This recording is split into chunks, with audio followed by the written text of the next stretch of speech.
Сен қайдан іздеп жүрсің бақытты айтшы? Сенің жүрегіңде тұр ғой, ол жүрегіңде тұрды. Алланы мойындауың сенің ең үлкен бақытың сол. Басқа сен армандамай-ақ қой. Түсінесіз ба? Сенің бақытың не? Жүрегіңдегі Құдайды таныған иманың болды. Ал саған дүниенің түгел беріп, иман бермесе айтшы.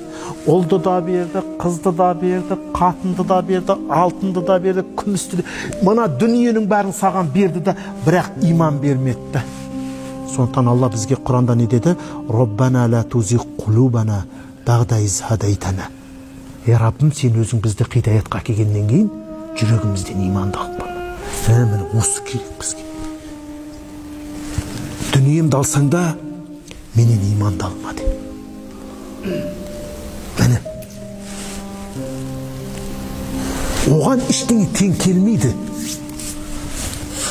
Сондықтан Аллаға сан шүкір, сансыз мақтаулар болсын.